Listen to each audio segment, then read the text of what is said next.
so many ults was used, and it's like, okay, now the ults has been used.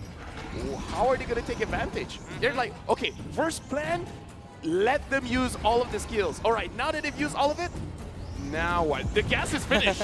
There's no more gas. They can go in, but I don't know. I mean, it's one of the. It's you're hopeful, right? That's why we were hoping for that big cash out at the end. We didn't get to see it, but hopefully this time is where it all changes as we move into game number 2. It's match point for DEVU on the blue side up against TOB on the red side. Angela, Joy, and as well as the Wan immediately banned out.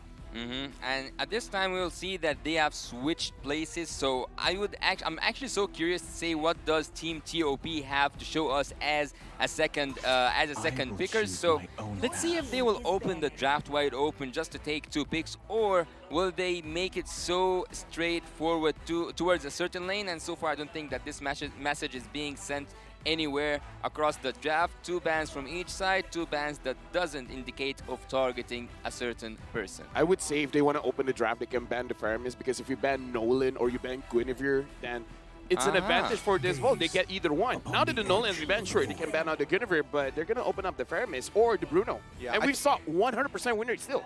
It is still 100% win rate. Winner still. I think that at the very least, you just don't touch the Valentina, right? There's just no need to do it at this point of time. Even if you do give the Valentina over to DEVU, at the very least, you're able to pick up other things. The Guinevere, for an example. Now, the Ohio brothers. Ohio. No one from the Ohio brothers starting lineup are actually from Ohio.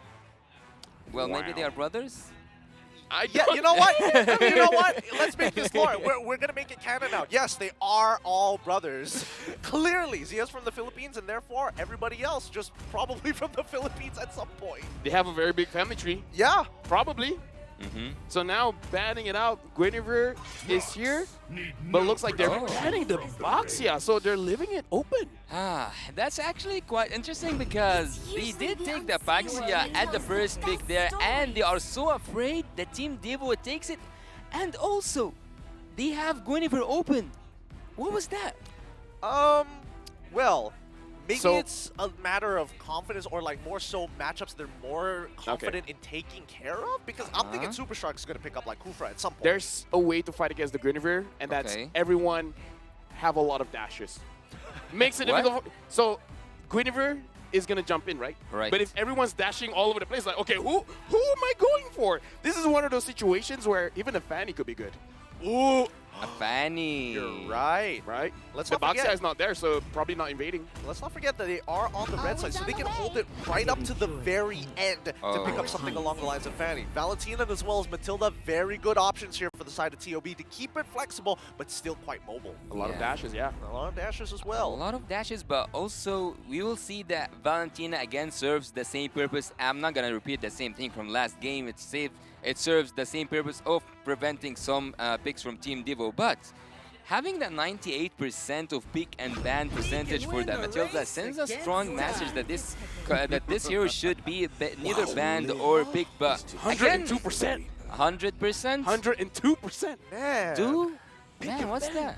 I mean, it's just breaking our numbers here. Yeah, you it's know? like, that's how strong Bruno is. I mean, that's how brutal it is to deal with the Bruno. Now, more so, I'm also surprised that they decided to go for a Faramis when technically they could have abused the hitbox increase with a Novaria, for an example, right? 100%, man. 100%. You can't argue with 100%. I mean, when I'm guessing that even their stats are like 101%, guys. There's no way we can dare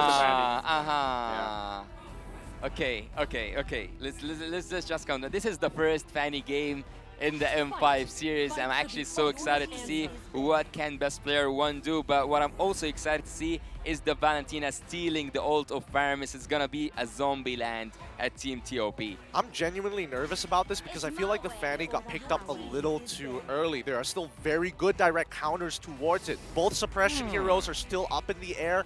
Kufra can be also picked up for the side of DEVU. There's just not enough bans to completely cover this Fanny. There is a certain level degree of, well, Best Player, even if they do get it, you gotta outplay him. I kind of feel like if Fanny is the pick now, it's either they understand that DEVU will ban it out, number one, or they have a surprise pick for Zia. Because in this kind of situation, now that the Ixia has been banned out, which is a very good matchup against the Bruno, you could go a little bit out of the box and pick something up like a Harif, where we saw CW yesterday was not only able to deal with his own lane, but he can even deal with the jungler. And again, going up against Guinevere, Harif is one of those heroes you can take a Purify. And personally, you might not even need it, but you can take it. Well, they are more interested in banning the invading heroes, I would say, because they have already right now banned the Hilda, and you've expected to see a Kufra, but I think that from your angle, Gideon, you want to see it on the side of Team TOP, but it seems like they want to open the way for Fanny. Let's see now. Next pick going over for the side of TOB. They got rid of the Claude. They also lock in the Terizla for themselves. A pretty stable laner thus far. Doesn't mean that DEVU can look to prioritize their laners rather than the overall composition. Let's see what the options are, right? Because, I mean, Kid Bomba did a really good job in game number 1. Just give him a winning lane. Yeah, right now, honestly, like, even the Arlet has been bad out. I'm not saying Arlet is a good pickup going up against the Terizla. At this point, if you want, perhaps you can go for the Uranus, maybe. Stop it. Dude, like, He is a fan. He is a fan. As long as you're here, I'm not gonna stop. He's going. Look, Xborg, Khalid, they're both good options. He doesn't necessarily have to take the Uranus. Shut up.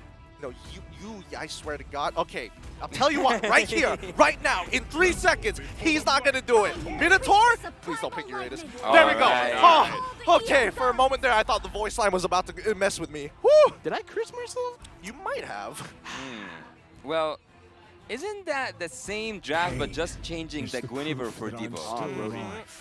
I would say the Brody here is a little bit risky, because if you get caught by the Minuan's Fury, if Matilda is not there, then you're not going to get saved. No. Well, it's not just the Matilda that can give you that disengage. It's also, you should be afraid of popping into a Guinevere, seeing that idiot around, or even watching that Minotaur do his rage.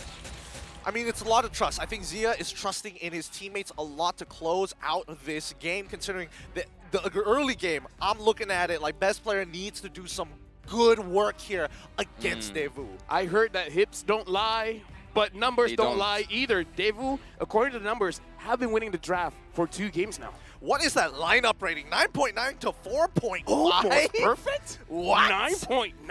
I can't believe that. Either way, we're jumping into the game. Almost a perfect 10 score for the draft coming in from DEVU. Can they clean this up? Can they get a 2-0? Or will the Ohio brothers win back the game and push us to game number 3? Let's find out as we're here in the land of Dawn. We have a switching of sides, a slight adjustment in the compositions. DEVU on the blue side against TOB on the red side. Well, after hearing Goso General boosting Zia's spirit, I think that he got so much confidence to take that Brody and get it into the battle between Team the Ohio Brothers and Team DEVU. So far, I think that I'm so interested in seeing Best Player 1 play that Fanny, because Fanny players are always annoying during the early game, and that's what Zia needs to secure some damage at the late game. I think that, especially for Zia, I've seen his streams, I've seen him actually play this Fanny. He's very competent on it, and he's able to get double digits in terms of kills, but closing out the game, it's not up to him. That's the problem with the Fanny, right? You get this big snowball, but you're still dependent on the rest of your teammates to kind of close out the game to help you get those structures. The real problem is whether or not Zia can actually survive against Carvey until the reinforcements show up. And also Fanny was that emblem. She can actually deal a lot. Oh, Magister. Yep, super short, taking quite a little bit of damage, and I gotta say, some respect coming in from Best Player. Usually we see a quick rotation to the opposing buff. Now Magister finds Best Player, and Best Player is just like, okay, I'm just gonna swoop here, gonna swoop there. Are you gonna run away? Yes, you are. I'm not gonna chase. And also, as I want to complete my point, Best Player 1 with that emblem, he can actually deal a lot of damage even after finishing his combo. We have got to use to see a Fanny player, or like Fanny players using 2 caples and then like the ultimate thing, but in international tournaments we will not see that happen. We'll see pro players play Fanny. So by hitting as much hits as he can to a target, he will deal a lot of damage after he walks away. A lot of this is going to be dependent on that purple buff, right? And I think especially for high level games, when you see something like Fanny, a lot of the communication is Does is Fanny, does she have the purple buff, right? Yeah. Does she have enough energy? Are we slacking in lane? Because as soon as you overextend in lane, Fanny can easily just show up and take you out because of a simple mistake. So keep in mind, DEVU's fault, trying to keep it as tight as possible. I'm not a Fanny player, but my question is, does Sunset Lover have the Nether Realm? And he has right now. So the Fanny, if you want to get a kill, find out where Sunset Lover is. Don't go towards the sun. If you come close to the sun, you will get burned for sure. Good communication actually from the side of Team Deals Bolt in terms of the mid lane control, having that level 4 and also securing that first turtle, the Ohio brothers. And actually one of these pro players of Fanny told me Fanny is not that hero that will go and contest for turtles at the early game. It's rather for the kills and also to annoy. I would say it's a test of luck. Do I get it? test Do I of not? luck? It's like you go in, you red street, and then you go out. It's like, did I get it? No. All right. All right, next time. Yeah, that's a fair point, but let's calm down here, Icarus, for a second, Carvey. because so far, The best player finds Carvey. Carvey, can you run away from this situation? Looks like he cannot. First blood for best player 1, but he gets taken down by Magister, and now Super Shark has to run away, and he is able to do so. But down at the bottom lane, Milo has to retreat. Oh, he manages to get out of there. He's chunked out, but he still has to stick around for that wave. I don't think they have enough. Kid Bomba has enough to take him out underneath his turret, especially since Mielo is running the Fire Emblem, so he should be able to get just enough spell vamp to keep himself alive. And actually Valentina having that Minotaur ult, I think that's gonna be quite dangerous to expect the Flicker ultimate coming from that Valentina. And also, don't forget that Sunset Lover's ult is also as good as the Minotaur's one. So team the Ohio brothers, and especially Hun, he have a lot to choose from, but having the Necklace of Durance on Valentina that early, would you agree? It's I a more wouldn't, actually. It's a cost-efficient item. It makes sure that Sawo isn't able to top up his teammates in time, especially since he is building up on his Rome Blessing as well. Let's not forget, best player, he's going to be going for Blade of Heptasy, so it's important that that burst damage is valuable rather than getting out-sustained. I would say as well, because early game you can build that Elegant Gem, so sustaining in lane really isn't a problem. You can basically stay and always be available for a fight. Yeah, I would actually prefer a little bit more damage. Yep. And now looks like Sawo finding Milo, Super Shark finding Magister. Magister is gonna get saved. But right now, Magister is going to get taken down. Super Shark manages to get him there. And now Super Shark looks like he's controlling the situation. Sunset Lover goes in, but he does not have the damage just yet to take him down. Beautifully done coming in from the Ohio brothers. They should be able to secure this turtle, no problem whatsoever. But down by that bot side, Kid Bomba taking full advantage, looking to crack open the tier 1, and he successfully does so. Yeah, a wonderful trade, a wonderful trade. There's nothing more to say than a wonderful trade for Team Deals Bolt, even though they lost the fight on the other side, on the opposite side of the map. While we don't expect actually to see that Edith doing the split push, it was the pick to do so. So now I think we will have a switch lane between the side laners, because some resources need to be utilized for Carvey. Yeah, it does need to be redistributed a little bit better, but I think at the end of the day, right, it comes down to when are they going to get strong. And Dio's Fault have doubled down on, even if we don't get every single turtle of the game, it literally does not matter, right? Yeah. They're a composition that is looking to play for the mid stages, looking to play for the bigger objectives like the Lord and towers across the map. Yeah. I think that's a diff push. At some point, it felt like it's a diff push. Oh, Magister goes in, but he's 1 against 3. It looks like he's going to get taken down by Zia. And Milo is making sure that they want to continue to fight. Hoon, does he have enough damage to continue this? Looks like not really. Okay, they back up here. And unfortunately, I mean, the Ohio brothers really want to snowball harder than they are right now. And so far, Dusol is doing a very good job at just smothering it as much as they can, right? Yeah. 37 more seconds till the next upcoming turtle. They know the Ohio brothers are running out of time, will eventually have to be there. Yeah, it's actually quite open, and it's actually quite clear that Team the Ohio Brothers need or claim that top lane turret, and they do get it. So for Team the Ohio Brothers so far, things didn't look that good, even though they took the turtle, or like the 3 turtles last game. This game is actually quite equivalent to the previous one in terms of the Ohio Brothers having a really good early game, but they couldn't maintain it. I like the fact that there's Volt, the way that the draft works is that you want to engage a lot, and the Ohio brothers kind of understand is like, well, your team wants to engage, so if we engage, we're kind of doing what you want to do, so we're not going to do that. And as I said, that Super Shark just goes in, but so far, he's not distracted. He got out of there pretty safely. Now the turtle is going to get started by the Ohio brothers. I mean, the assignment has been set for Super Shark, right? He's looking to instigate and try to get as many resources out of Deuce Vault as possible. And if he does get an ultimate, that's a really big win for the Ohio brothers. At the end of the day, right, Deuce Vault, they're like, okay, you want to sit on top of Turtle, kind of whatever. We want to go for the big counter engages. We got the Minotaur as well. We don't necessarily have to do much unless the Ohio brothers instigate it. Yeah, the Ohio brothers with that zoning, it's a really beautiful job to do actually down there at the bot lane. And also, I would say that Zia at this moment have his best time ever. Oh, Milo goes in on the tree. Now Hoon is able to dish out the damage, and Primal Wrap by Hoon finds Kid Bomba, but Sao goes back in with the Minu and Free, manages to catch out Milo, and now Super Shark as well as Hoon has to go away. Zia came a little bit too late. The best player won. Does he want anything? He used the control onto Sao, but that's not the right target you want. Oh man, Deuce Vault, they're so good at sticking together. It's got to be a little frustrating for the Ohio brothers because every single time they find that opportunity, they're like, yes, they're finally out of gas. We can finally cash out. Deuce Vault, they hunker down real good and make sure that their fortress is impenetrable. And even though actually you have that Fanny, I was actually about to criticize the Fanny or the best player one because he haven't been showing us a lot of split bush, which is one of the most valuable things that Fanny players can offer. And he does answer me, and he does go to that top lane and manages to split Team Deuce Vault apart. Well, actually, they are now down in numbers, but nothing's gonna happen. They need a spark. Right now as well, Magister goes in, finds one target. Is that going to be enough? Hoon already uses the NetherRealm trying to protect his team. And Carby is able to get out of that bad situation. Milo engages, but looks like not the target that he wants. Magister goes back in, but looks like Milo is too tanky for this situation. And Zia is just free hitting onto Sao. Sao is trying to survive, but Zia knocks him down.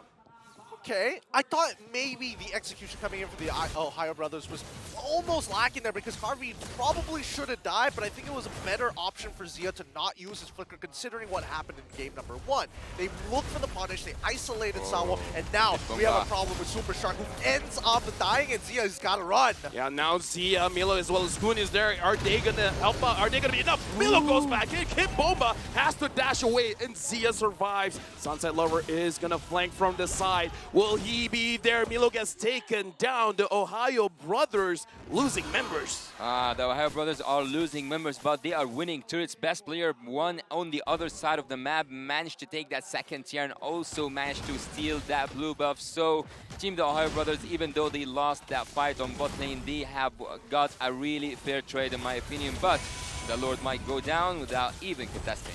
Yep, this is the most important objective here, right? This is what Deuce Vault plays for. You can have as many turtles as you want. Doesn't matter to us as long as we get this Lord. Magister is able to secure it. Unfortunately for the Ohio brothers, this is where it starts to get really difficult. I would say it was a bit of a mistake as well because best player one saw Sunset Lover, and Sunset Lover just attacked him and was able to drop his energy low. If he had energy, I kind of feel like the Ohio brothers could contest, but spatial migration from Magister hitting Hoon, but purifies out of it. And now Super Shark. Looks like Kid Bomba isn't fast enough to catch him. Yeah, the Ohio brothers are going to have to play defensive. So far, I mean, at the very least, we're not seeing that big snowball from the Ohio brothers. It's dead even 4-4 with a 1.1k lead for the side of the Ohio brothers. But at the end of the day, this is Deuce Vault's time. This is where they get strong. This is where they pull the trigger more often than not. Yeah, Sunset Lover as well going in front. Looks like they're just trying to zone everyone away. And actually, as I told you, Fanny will take a lot of that pressure off the shoulders of Team the Ohio brothers with taking Kid Bomba back to the base, and also by recalling he can come back again and help his team to clear that load without facing a lot of casualties. Yep, and now Magister goes in, spatial migration onto Milo. Milo is very, very low, but looking at Super Shark going back, and Milo goes back in! and the Minotaur tries to help his teammate out, but Carby gets it, and now Hoon gets a double kill onto Sunset Lover, and now Manchester has to run away. Zia gets the killing spree. Zia flickers forward. He finds Magister. He gets a double. That's what we wanted to see from the Ohio brothers. Split them up, and I was about to question, can they actually win a fight 4v4? And as Duos Fall use all their resources, the Ohio brothers clap back. Oh, Super Shark. Yep. I feel like he's just trying to zone them away. The Ohio brothers this game definitely looks more confident. Yeah, that's what I said about the constant pressure at the early game and having that Fanny serves that purpose to its limits. We saw that team, the Ohio brothers, managed to split Team Dios Volt apart, making them look all around the map, being afraid from best player, making one of those backdoor plays that takes the base down and have nothing to do on the other side. Look here at the itemization, the Blade of Heptices by the Brody, and also that Fanny will make the damage more than bearable. The first hit will always hurt Team Dios Volt. I mean, as long as they chunk down their players below 40% HP, there's a very good chance the Ohio brothers can clean up the bodies afterwards. But in the meantime, right, the big difference is starting to show in terms of gold. He's gonna take him out! Ah! Kid Bomba, are we gonna outplay this? Best player tries to get a kill onto Kid Bomba. Hey, yo. Hey, yo, right now, Kid Bomba goes. Hey, yo! Best player couldn't do it! He gets taken down! No! Why do they have to show the player cam? Even best player in you is like, I messed up! I messed up! Oh no, it's a little unfortunate, but hey, maybe they can recover, right? 24 seconds. They just need to buy 24 seconds worth of time for this upcoming Luminous Lord. Pull it to your side, reset it, do whatever you gotta do. Sometimes it's too late just to pull back. Yep, and now Super Shark is able to avoid the engage coming in from this Volt. But look at Sao! Sao gets taken down by Super Shark, and now they're moving in. Hoon using the Netherrealm, making sure that they can re-engage. The Lord is still very low, and best player one, he just respawned. But as of right now, Magister secures the Lord, and Milo looks like he wants to go for it. He wants Kid Bomba. Kid Bomba is gonna get taken down by Melo, and now best player one gets Corby. All right. Good recovery. They did lose the Lord, but at least the Ohio brothers, they're like, don't worry, best player. We got this. We're going to make something happen for you. And they were able to make it happen. And even best player is like, I'm going to return the favor. Give me a purple buff. Let's start defending this upcoming Lord-empowered minions. And also cleaning things off by best player was kind of his thing from the early game. What was that damage from the Bonaparte memory? Look, it hurts. That's some big damage. Oh, yeah. So much. But even though Deus Volt were the ones who got that very first Lord, it feels like the Ohio brothers have the empowered minions here as they're pushing in these lanes pretty quick. Yeah. I just gotta say, Zia did a lot of damage without the Demon Hunter Sword just now.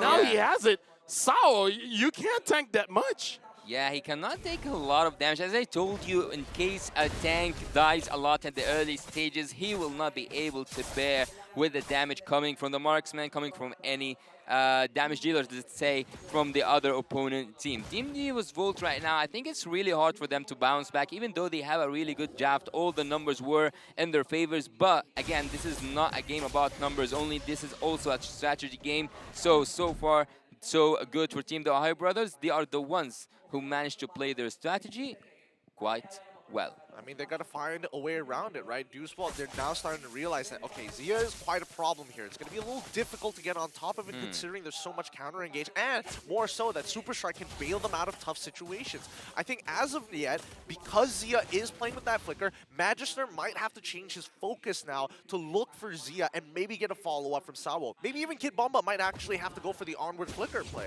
And this is why I say, you know, using a Guinevere against a draft that has a lot of dashes is going to be very, very difficult. And honestly, this is one of those interactions that it's always a question. But if the Guinevere goes in with a spatial migration, if Zia is fast enough, he can stun it up and then just goes away.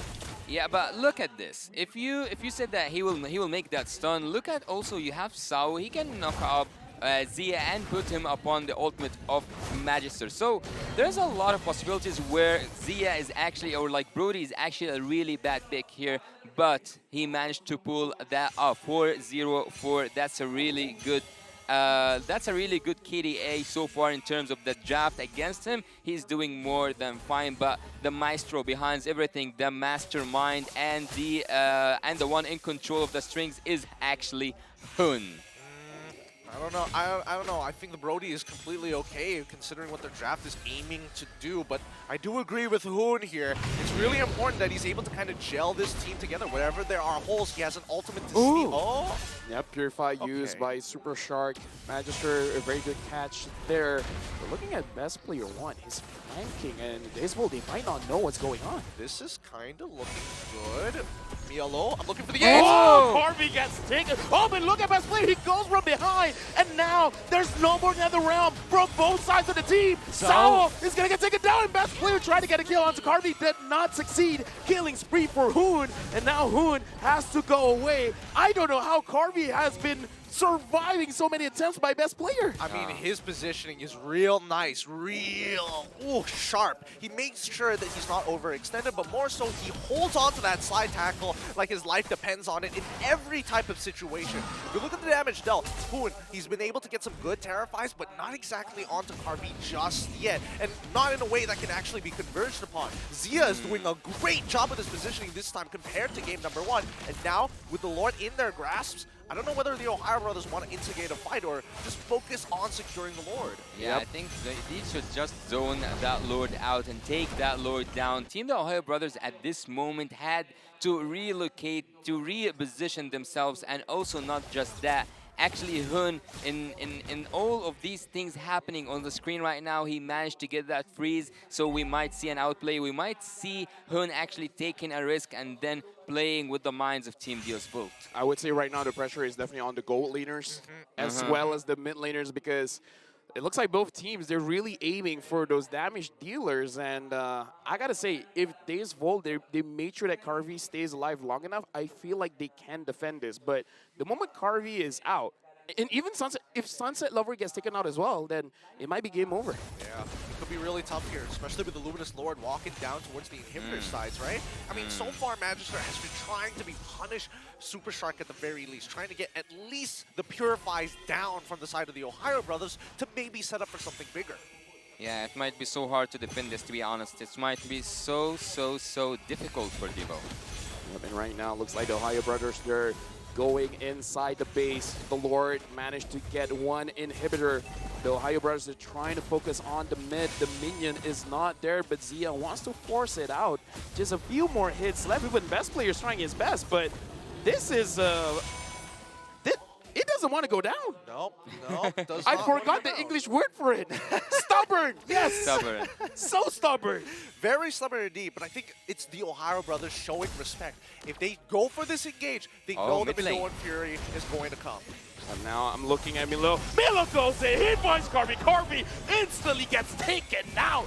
No Netherrealm there. And now Magister manages to find best player, but the Netherrealm helps him survive. Now the immortality has been used by best player, and best player gets taken down by Kid Bomba. And now Zia is still alive. Sunset Lover pulls in tree. Hoon is still alive. Unstoppable for Zia. And now Magister, he's still tanky. He tries to go away, but Zia has the damage. Kid Bomba and Magister now no more immortality for the both of them. Milo goes back in, and now monster kill for Zia. This is the Ohio brothers game. They can end this, and they do. We're going to game number 3.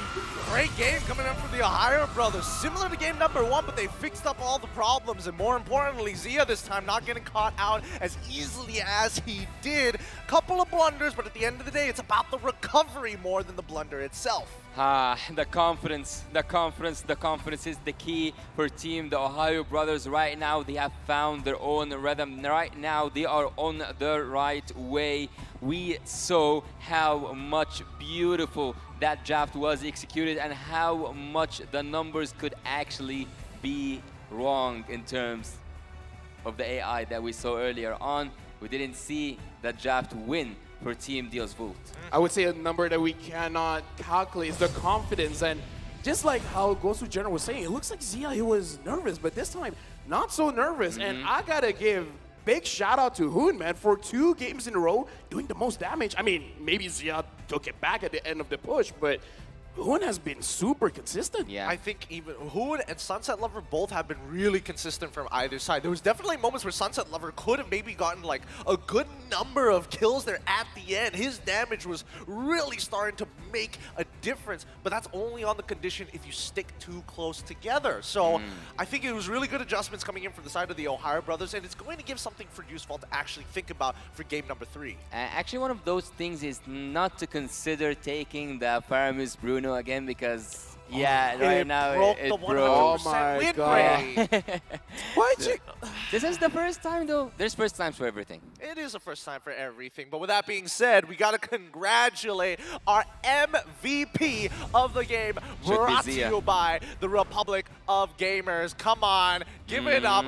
Zoom in on the man himself. Give it up for Zia, coming up big time for the Ohio brothers, our MVP of the game. Yeah, the confidence that he needed to get that spectacular KDA 605, and also participating in 73% of the team fights, having all the items, or like having all the his items without the boots. That means that he aimed for the full damage and without even one defensive item. What a risky play, but trusting the team is also a message I can sense from that itemization. As we saw during the game itself, there was moments where Team DEVU were actually, I'm not gonna say in the lead, but they were having a glimpse of how to being in the lead looks like. But on the other side, the Ohio brothers, over and over and over again, dealt a tremendous and also incredible and ridiculous amount of damage that Team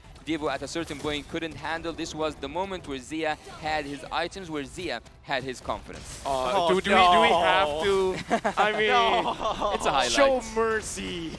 Oh, the poor man. At least they didn't show the player cam at that time, because I think even for best player, he knew. It was like, oh, dude. But the recovery, it was the most important part, Yeah. right? The recovery coming in from TOB really inspired confidence, and that's when you see that instantly best player from what used to be in previous competitions as a mental breakdown now becomes another step in his own career. They've already taken a game off of DEVU, so I'm expecting in game number 3, I don't know if it's going to look like this, you know? Zia and as well as Harvey playing huge parts for the teams in the later stages of the game. They could look for other potential win cons. Well, go ahead, Lefel. Let me just say, I know when a person is confident, when you're a marksman, when you're a goal laner, and you flicker forward. There's nothing that screams, I got this, than seeing a goal laner flicker forward. Well, for me, actually, the trick for Team DEVU is that they couldn't handle the split pushing strategy, because every time best player 1 was going on that side lane, especially the top lane, he was able to make them distracted from the main point. And in the like if Team DEVU was actually focusing on that team fight, they have a really good composition, area crowd control, good damage output, also a lot of sustain. So Team DEVU, if they focused all their heroes for the team fight especially and focus on taking Zia out, I think that things would have took a different turn for Team DEVU. But things have happened, and we are now at match point. The Ohio brothers with the 1-1 tie. And as I told you, having all your items as damage items without having one single defensive item on that Brody, that shows confidence. Let me say, I think the Ohio brothers having the anti-heal early on really helped them out, making sure that one of the strengths of the Minotaur, the motivational roar, doesn't really help them out when they're trying to kite away, because again, we saw the early item, the Necklace of Durance coming in. Yeah. I don't know, I kind of feel like the impact was there.